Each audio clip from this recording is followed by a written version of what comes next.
Welcome back සෝසරස්. එහෙනම් අපි පටන් ගමු මර්ලින් පළවෙනි කතා මාලාවේ 6 වෙනි කොටස.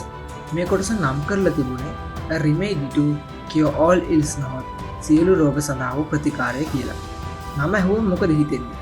හරිම සුබවාදී බලාපොරොත්තු ගන්නවන නමක් නේද? ඒත් මේ නම පිටුපස්සේ සංගවිලා තියෙන කැම්ලොට් රාජධානියෙන් විදරවන්න පුළුවන් අඳුරු රහසක්. සරලවම කිව්වොත් මේ කතාව ගෙතින්නේ මොබානට වැළඳෙන අභිරහස් රෝගයක් මට. ගයිස්ටවත් සුව කරන්න බැරි මේලදේ සුව කරන්න පුළුවන් කියලා කියමින් කැලල් පිරුණු මුහුණක් තියෙන අමුතු වෛද්‍යවරයෙක් කැම්ලොට් වලට එනවා. එයා මොගානව සුව කරනවා වගේම හැමෝගෙම වීරයක් වෙනවා. ඒත් එයාගේ ඇත්ත අරමුණ මොගානව සුව කරන එක නෙවෙයි. එයාගේ එකම ඉලක්කය උතර රජතුමාගෙන් පලි ගන්න එක. මේ කුමන්ත්‍රණය මැද්දේ ගයිස් දරුණු තේරීමකට මුහුණ දෙනවා. එක පැත්තකින් උතර රජතුමාගේ ජීවිතය, අනිත් පැත්තෙන් මර්ලින්ගේ රහස. මේ දෙකෙන් එකක් බිල්ලට දෙන්න වෙන තැනට වැඩේ දුර දිග යනවා. මේ තමයි කතාවේ සාරාංශය. අපි මේ කතාව සම්පූර්ණයෙන්ම කියවමු. Get ready to explore, analyze, and ignite your passion for films. This is Cartwise. කතාව පටන් ගන්නේ හරිම අద్භූත ටිකක් බය හිතෙන විදිහට. අපි දකිනවා කැලෑවක අඳුරු පරිසරයක ඉන්න මිනිස්සෙක් කුරුමිනියෙක්ට මායාවක් කරනවා. ඊට පස්සේ කුරුමිනියට පණ තියෙන දෙයක් වගේ එයා අතේ තියෙන ලස්සන මලක් ඇතුළට රිංගනවා. ඊළඟ දර්ශනයේ අපි දකින්නේ මේ මල් කලඹම මොගානාගේ කාමරයේ තියෙනවා. ඒක කවුරු ගෙනාවද කොහෙන්ද ආවේ කියලා කවුරුවත් දන්නේ නැහැ. මේ මල් ගෙනාපු කැලල් පිරුණු මුණක් තියෙන අර අద్భుත මිනිස්සයා මාලිගාවෙන් එළියේ ඉඳන් මොගානාගේ කාමරේ ජනේලය දිහා බලාගෙන ඉන්නවා. එයාගේ ඇස්වල තියෙන පුදුම අරමුණක්. ඒ බැල්මෙන්ම අපිට තේරෙනවා මේක හොඳකට කරන දෙයක් නෙවෙයි කියලා. එදා රෑ මොගානා නිදාගෙන ඉන්නකොට අර මල ඇතුලේ නිමිට එළියට එන කුරුමිනියා කිසිම සද්දයක් නැතුව ඇවිත් මොගානාගේ කන ඇතුළට රිංගනවා. මේ දර්ශනය හරිම බය හිතන සුළුයි. මොකද මේක විවෘත ප්‍රහාරයක් නෙවෙයි. මේක කැමරා අධ්‍යක්ෂණය නම් මෙතනදී විශිෂ්ටයි. ඒ කුරුමිනියාගේ චලනය, ඒ නිශ්ශබ්දතාවය, මොගානාගේ අහිංසක නිින්ද, මේ ඔක්කොම එකතු වෙලා ලොකු කුතුහලයක් වගේම බයක් අපේ හිතේ නවන්න මෙතනදී පුළුවන් වෙනවා. ඉතින් කැම්ලොට් වල දවස් දෙකක් යද්දී මොගානා දරුණු විදිහට ලෙඩ වෙනවා. එයාගේ මොළේ ආසාදනයක් කියලා තමයි ගයිස් කියන්නේ. ඒකට හේතුව මොකද්ද? ඒකට මොනවද කරන්න ඕන කියලා අවුරුදු ගානක අත්දැකීම් තියෙන ගයිස්ටවත් හිතා ගන්න බෑ. මෙතනදී අපි දකිනවා ගයිස්ගේ අසරණකම. එයා උත්තරගේ විශ්වාසවන්තම කෙනා. ඒත් අද එයා පරාද වෙලා. උත්තරගේ මුහුණේ තියෙන කනස්සල්ල, ආතරගේ ඇස්වල තියෙන බය, මේ හැමදේම එක්ක මාලිගාවම එකම සෝහනක් වගේ වෙලා තමයි තියෙන්නේ. මර්ලින්ට මේක බලාගෙන ඉන්නත් බෑ. එයා ගයිස්ට කියනවා මට පුළුවන් මැජික් වලින් මොගානාව බේරගන්න කියලා. ඒත් ගයිස් ඒකට ඉඩ දෙන්නේ නැහැ. ගයිස් මර්ලින්ට මතක් කරනවා කලින් වතාවේ මැජික් වලින් කෙනෙක්ව සුව කරන්න ගිහින් අහිංසක වුණේවිය මරණ දණ්ඩනයට නියම වුණ හැටි. ගයිස් මෙතනදී මර්ලින්ට දෙන්නේ හරිම වැදගත් පාඩමක්. ඔයාගේ බලය පාවිච්චි කරන එකේ ප්‍රතිවිපාක තියෙනවා. සමහරලාට ඒ ප්‍රතිවිපාක දරන්න වෙන්නේ ඔයාට නෙවෙයි අහිංසක මිනිස්සුන්ට කියලා. මේ දෙබසෙන් පේනවා ගයිස් මර්ලින්ව කොච්චර ආරක්ෂා කරනවද කියලා. එයාට මර්ලින් කියන්නේ තමන්ගේම පුතෙක් වගේ. මොගානාගේ තත්ත්වය එන්නෙම නරකතර හැරෙදි තමයි අර අద్භූත මිනිසා මාලිගාවට එන්නේ. මේ පුද්ගලයාට කැම්ලොට් වල ඉන්න ආතර් කුමාරයාව මුණ ගැහෙනවා. මෙයා ඇවිත් තියෙන්නේ මොගානා අසනීපෙන් කියලා දැනගෙන කියලා ආතරට කියනවා. එයා තමන්ව හඳුන්වලා දෙනවා එඩ්වින් මුවර්ඩන් සියලු රෝග වලට සුව ගේන්න පුළුවන් වෛද්‍යවරයෙක් විදිහට. ආතර් මුලින්ම එයා විශ්වාස කරන්නේ නැහැ. එයා වෙතනින් එළව ගන්න තමයි උත්සාහ කරන්නේ. මොකද ආතර් කියන්නේ තර්කයකට ඔප්පු කරන්න පුළුවන් දේවල් වලට විතරක් ගරු කරන කෙනෙක්. ඒත් එඩ්වින් යන්න කලින් කියනවා මාව ඕන වුණොත් මම තානායමේ ඉන්නවා කියලා. එයාට තියෙන පුදුම විශ්වාසයක් එයාට අනිවාර්යයෙන්ම කතා කරන්න වෙයි කියලා. කාලය ගෙවිලා යනවා. මොගානාගේ තත්ත්වයක් තවත් දරුණු වෙනවා. එයාගේ මරණයට පැය කිහිපයක් විතරයි තියෙන්නේ. මෙන්න මේ වෙලාවේ ආතරගේ හිතේ තියෙන බය, මොගානා ගැන තියෙන ආදරය, එයාගේ තද ප්‍රතිපත්ති ඔක්කොම පහු කරගෙන යනවා. තමන්ගේ තාත්තා වගේම මැජික් අద్භූත දේවල් පිළිකුල් කරන ආතර් මොගානා වෙනුවෙන් මේ හැමදේම පැත්තකින් තියලා අර අద్භූත වෛද්‍යවරයා ගැන ඌතරට කියනවා. තමන්ගේ දුව වගේ ආදරය කරන මොගානා වෙනුවෙන් ඌතර ඕනම දෙයක් කරන්න ලෑස්ති. එයා ඒක නිසා අණ කරනවා වහාම එඩ්වින්ව මාලිගාවට ගේන්න කියලා. එඩ්වින් මාලිගාවට ආවම ගයිස්ගේ හිතට දෙගම හුරු පුරුදු හැඟීමක් එනවා. එයාට හිතෙනවා මේ මිනිස්සයා මීට කලින් කොහෙද හරි දැකලා තියෙනවා වගේ. ඒත් එඩ්වින් ඒක ප්‍රතික්ෂේප කරනවා. කොහොම හරි ඉතිරි වෙලා තියෙන අවසන් වෙලාවේ රජතුමා එඩ්වින්ගෙන් මොගානව සුව කරන්න කියලා ඉල්ලනවා. එඩ්වින්ට තමන්ගේ දේවල් අරගෙන යන්න උදව් කරන්නේ ගයිස්ගේ ළඟ වැඩ කරන මර්ලින්. මර්ලින්ටත් ගයිස් එකට වැඩ කරලා මේ දේවල් ගැන අවබෝධයක් තියෙන නිසා එඩ්වින්ටත් ඒක ලේසි වෙනවා. ඉතින් ඊළඟට එඩ්වින් මොගානව පරීක්ෂා කරන වෙලාවේ එයා ඉල්ලනවා එයාට තනියම මේක කරන්න දෙන්න. මේකට මගේ සම්පූර්ණ අවධානය යොදවන්න ඕන කියලා. නමුත් ටික වෙලාවකින් නොදැනුවත්වම ගුවේනවිය කාමරයට එනවා. එඩ්වින් පුදුම විදිහට කේන්ති අරගෙන එයාට කෑ ගහලා වතුර ගේන්න කියලා එළියට යවනවා. ඒකින් පේනවා එයා මොනවා හරි දෙයක් හංගනවා කියලා. ගුවේනවිය ගියාට පස්සේ එඩ්වින් මන්ත්‍රයක් කියලා මොගානගේ කනේ තිබුණ අර කුරුමිනියව එළියට ගන්නවා. මේක තමයි එඩ්වින් හංගගෙන හිටපු රහස. එයාම තමයි මොගානට මෙහෙම කරේ. දැන් එයාම සුව කරනවා. මේකේ තියෙන යටි අරමුණ මොකද්ද කියලා තවත් ඉදිරියට ආට තේරෙයි. එඩ්වින් එළියට ඇවිත් ඌතරට කියන්නේ මොගානට තිබුණේ මොලේ රුධිර වහනයක් කියලා. ඒ වගේම එයා වක්‍රාකාරව ගයිස්ගේ නොහැකියාව ගැනත් ඌතරට ඉඟි කරනවා. කොහොම නමුත් මොගාන ආශ්චර්යමත් විදිහට සනීපුණාට ඌතරට දැනෙන පුදුම සතුටක්. එයා එඩ්වින්ට බොහොම ඉහළින් සලකන්න පටන් ගන්නවා. එඩ්වින් නොහිටින්න මොගාන මැරෙන්නත් තිබුණා. මේ අතර ගයිස් ආයෙමත් එඩ්වින්ගෙන් අහනවා අපි මීට කලින් හම්බෙලා තියෙනවද කියලා. ගයිස් මේ විදිහට එඩ්වින්ගෙන් මේක අහන්නේ එඩ්වින්ගේ මුහුණේ තියෙන කැලල් වලට සමාන කැලල් තියෙන කෙනෙක්ට ගයිස් මීට කලින් ප්‍රතිකාර කරලා තියෙන නිසා. නමුත් එඩ්වින් ආයෙමත් ඒක ප්‍රතික්ෂේප කරනවා. ගයිස්ගේ හිතේ තියෙන සැකය මේකත් එක්ක තවත් වැඩි වෙනවා. මේ මිනිස්සයා කවුද? මෙයාගේ අරමුණ මොකද්ද කියන එක හොයන්න ගයිස් තීරණය කරනවා. ඒක නිසා එයා යනවා මාලිගාවේ ඉතිහාසය පෙළපත් වාර්තා තියාගෙන ඉන්න කෙනා ජෙෆ්රි ළඟට. ගයිස් එයාගෙන් ඉල්ලනවා මහා විසුද්ධිකරණ The Great Purge කාලේ වාර්තා ටික බලන්න දෙන්න පුළුවන්ද කියලා.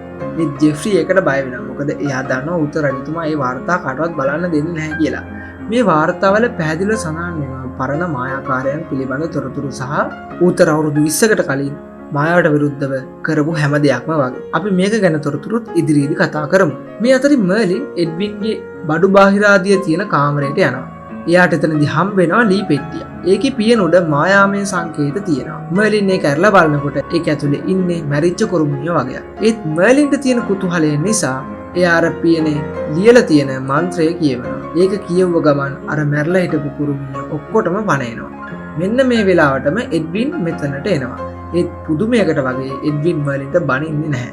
එයා පුදුම වෙනවා මර්ලින්ගේ මායාමය හැකියාව ගැන. මොකද එඩ්වින් දන්නවා මේ කුරුමිනියන්න පණ ගන්නවන්න නම් මායාව භාවිතා කරන්නම ඕනේ කියලා. ඉතින් මේ දෙන්නගේම රහස සුරක්ෂිතව තියාගන්න එකඟ වෙනවා. ඒ වගේම එඩ්වින් සහ මර්ලින් දෙන්න එයාලා දන්න මායාවෙන් ලස්සන වැඩ ටිකක් කරනවා. මේකත් එක්ක එඩ්වින් මර්ලින්ට කියනවා ඔයාගේ බලයට බය වෙන්න එපා. ඒක යහපතට පාවිච්චි කරන්න. ගයිස් ඔයාලට ඉඩ දෙන්නේ නැතුව ඇති. ඒත් මැජික් කියන්නේ අපූර්ව තෑග්ගක්. අපි දෙන්නට එකතු වෙලා ශ්‍රේෂ්ඨ දේවල් කරන්න පුළුවන් කියලා. මර්ලින්ගේ ජීවිතේ මෙයා හොයමින් හිටියේ තමන්ව තේරුම් ගන්න පුළුවන් කෙනෙක්. තමන්ගේ බලය ගැන කතා කරන්න පුළුවන් කෙනෙක්. ගයිස් එයාට ආදරේ. එයාව ආරක්ෂා කරනවා.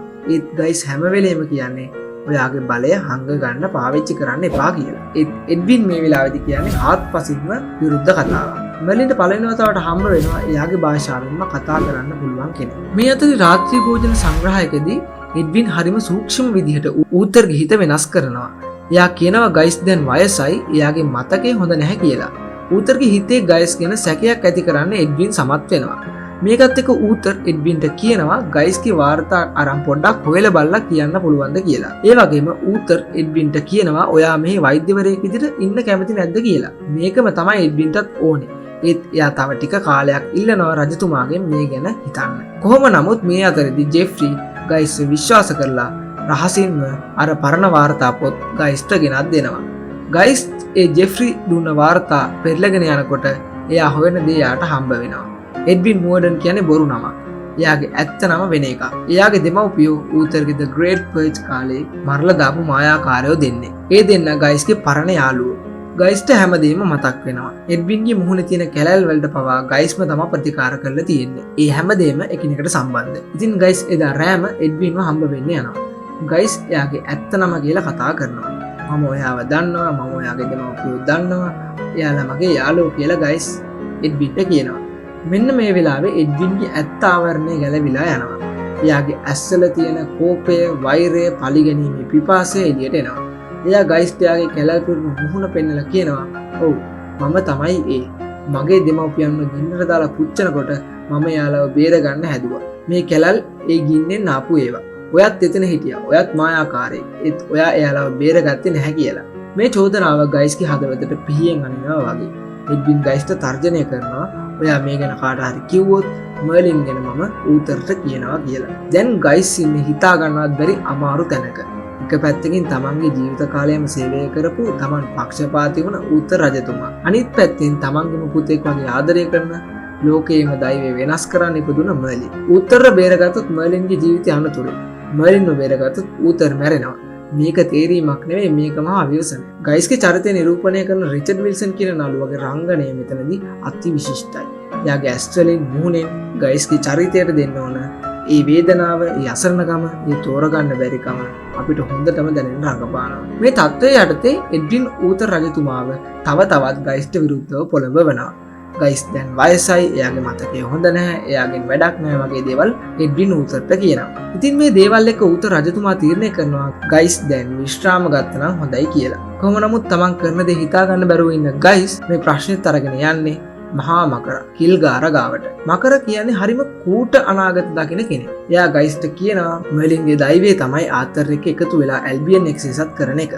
ඒත් ඌතර ඉන්න ඒ කාලේ එන්නේ නැහැ කියලා. මකර වක්‍රාකාරව කියන්නේ ඌතරට මැරෙන්න ඉඩ දෙන්න. ඒක තමයි දෛවයට වෙන්න ඕන දේ කියලා. ගයිස් එකට එකඟ වෙන්නේ නැහැ. එයාට උත්තරව බිල්ලට දෙන්නත් බෑ.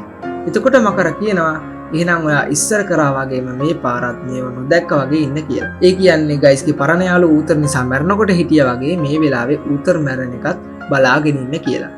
මේක ගයිස්ගේ පරණ තුවාලයක් පාරනවා වගේ දෙයක්. මකරවත් මෙතන හිර කරලා තියෙන ඌතර රජුගේ අනින්ම තමයි. කොහොමත් කිල්ගාර ඌතර රජතුමාට පොඩ්ඩක්වත් කැමති නැහැ. කිල්ගාර විතරක් නෙවෙයි පුරාණ මායාවන් වලට අදාළ කිසිම කෙනෙක් ඌතර රජතුමාත් එක්ක එකඟ නැහැ. මොකද ඌතර රජතුමා මීට අවුරුදු 20කට කලින් මායාව භාවිතා කරපු අය සමූල ඝාතනයක් කරලා තියෙනවා. ඒකට තමයි The Great Purge කියලා කියන්නේ. අනෙක් පැත්තෙන් එඩ්වින් ඌතරට කියලා ගයිස්ව රාජකීය වෙදදුරු තනතුරෙන් අයින් කරවනවා. ඌතර ගයිස්ට ස්තුති කරලා විශ්‍රාම වැටුපක් දීලා වෙන තැනක් හොයා ගන්නකල් එයාගේ කාමරය පාවිච්චි කරන්න කියලාත් කියනවා. මේ දර්ශනය හරිම සංවේදී. අවුරුදු ගණනක සේවය, විශ්වාසය එක මොහොතකින් නැති වෙලා යනවා. ගයිස් තමන්ගේ බඩු ටික අස් කරගෙන කැමරට් වලින් යන්න තමයි ලෑස්ති වෙන්නේ.